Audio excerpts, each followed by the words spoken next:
મારાથી અનુભવ એવો એ કીધો એક સાંસદ મને મળી ગયા ને કોંગ્રેસના એટલે થોડીક માથાકૂટ થઈ ને એટલે ચા પીવા ગયા કે મારે બાજુ બેઠા એટલે મેં એને વાત કરી यार बार बार थोड़ी थोड़ी बात पे चिल्लाते हो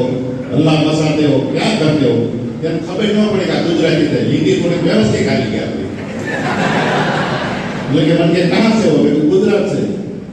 गुजरात के कहाँ अमरेली से अरे हाँ अमरेली का नाम तो मैंने बहुत सुना है वो जंगल का इलाका है मैं गुजरा वो जंगल का इलाका है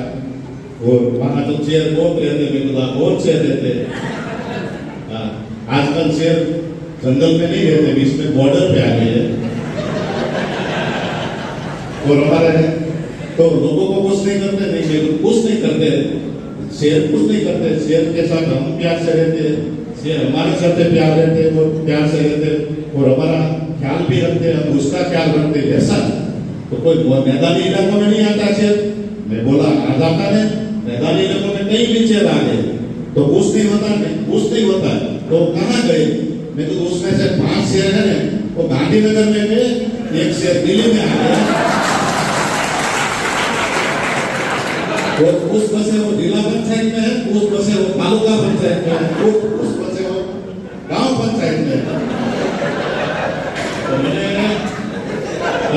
के वो भरत भाई आप भी कमाल करते मैं तो कमाल करते थे 2 शेर भागे बैठे अभी नरेंद्र भाई कमाल करते इसीलिए तो